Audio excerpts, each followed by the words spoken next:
My formula for greatness in a human being is Amor Fati, that one wants nothing to be different, not forward, not backward, not in all eternity, not merely bear what is necessary, still less conceal it, but love it. Friedrich Nietzsche. How many of us can say that we want nothing in our lives to be different? Not forward, not backward. That backward part being of particular challenge. If prompted, we could likely list countless things from our individual pasts that we wish would have been different. If you've ever had the thought, I wish this would have happened differently, or not at all, you're far from unique. Feel free to breathe a sigh of relief at that. But let's talk about something that is unique, taking such ownership of and responsibility for your life that you truly wish nothing were different. How empowering is it to love your life? If there were ever a state worth desiring, this would be it.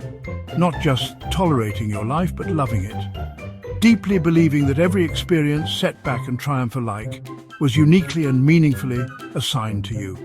Seeing life this way is weighty and challenging and wonderful. It's also the definition of true contentment. If you enjoyed this video, please like, subscribe and share your opinion in the comments below. That's extreme, you might think. Is it extreme, or have we been conditioned to accept so much less? Unlike happiness, contentment is a word we can succinctly and singularly define. It's essential that we draw this distinction between contentment and happiness, as happiness, by nature of its ambiguity, comes in waves, only recognizable once it's past. Contentment is something we can immediately identify. You know right now whether or not you're content. Contentment is a sustained inner peace, regardless of circumstance. Write it, cut it, paste it, save it. Let this interpretation be ever present in your mind. It's obvious when we don't have this. We're in a state of constant wrestling and turmoil, and nothing ever seems satisfying in and of itself.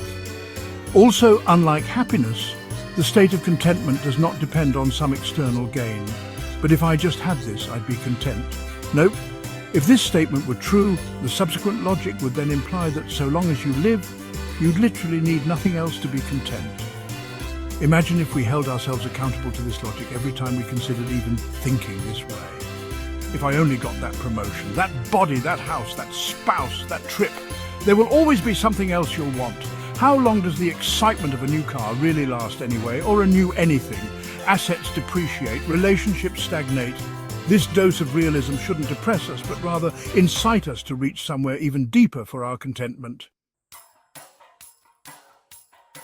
Now let's take a moment to address something absolutely essential here.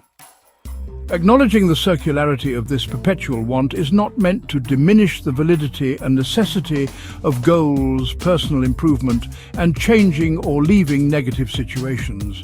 If anything, this idea of loving our state allows us the mental freedom to pursue these goals, as our minds aren't muddied with frustrated thoughts of what we're lacking or wanting. Get that job, buy that house, make that money. The critical error, though, is in expecting those things or anything to fulfill a so-called contentment void, for it is only your own self who can fill it. Many a depressed soul were married and lived in mansions. Many a depressed soul did what they loved for a living and were ever depressed still. Comedians, actors, musicians, the story of people who spend their lives bringing joy to others yet tragically die at their own hands has become all too common. Brace yourself for an uncommon sentiment. Doing what you love is not the end-all be-all. Doing what you love won't save you. There will inevitably be days when you wake up and the last thing you feel like doing is that thing you love. The touring musician needs a day off, as does the motivational speaker and also the nurse. This isn't ironic, it just comes with being human. We ebb and we flow. You must absolutely have an end goal in place, and you should absolutely do what you enjoy as much as you possibly can. But even more than loving what you do, you have to love just being. Being is wonderful and miraculous, and we've become all too lackluster about it. Trillions of cells came together and formed you, specifically you. Why would we dishonor the miracle that is our existence by deciding to be discontent? Yes, I said decide. But the person who is blessed by good fortune is the one who has assigned a good lot to himself. And a good lot consists of this: good dispositions of the soul, good impulses, and good actions. Marcus Aurelius Marcus. Aurelius always tends to put it rightly. We must assign a good lot to ourselves. If we make the mistake that's so commonly made of assuming contentment to be synonymous with happiness, we'll never be able to just be. True contentment is being okay with just being. It doesn't mean that your goals diminish in value, nor does it mean you're excused from improving your situation. It means that you're at peace with what has been, what is, and what will be. All while knowing that much of life is in your control. Contentment is twofold, and our achievement of it requires that we fully understand both halves. The first part of it being, what is the alternative? Discontentment, frustration, and at its worst, apathy. Do we want to feel these things? If not, why would we then choose to feel them? In The Obstacle is the Way, Ryan Holiday puts it poignantly when he says the following: "We don't get to choose what happens to us, but we can always choose how we feel about it. And why on earth would you choose to feel anything but good? If the event must occur, Amor, Fati, a love of fate, is the response." That last sentence is vital. If the event must occur, a love of fate is the response. For how else are we to survive? By now, you may have picked up on the common philosophical thread woven throughout this blog: Stoicism. In its simplest and most necessary form, Stoicism is a philosophy based on the transcendence of destructive emotions. The utmost ideal being to transcend so successfully that one never even feels discontent, but worthy still is encountering the emotion, but quickly moving forward. And that brings us to the second part of achieving contentment, acknowledging the source of the discontent and wasting no time in doing something about it, if indeed something can be done. If you are distressed because you are failing to accomplish some particular action which strikes you as sound, why do you not persist in the action rather than yield to the distress? Marcus Aurelius. Persist in what needs to happen or yield to the distress. When it comes to facing frustrating circumstances, these are our options. Are there things that are completely out of our control and worthy of stirring up true discontent, at least for a time? Absolutely. And the key is in knowing whether or not the source is a thing you can impact.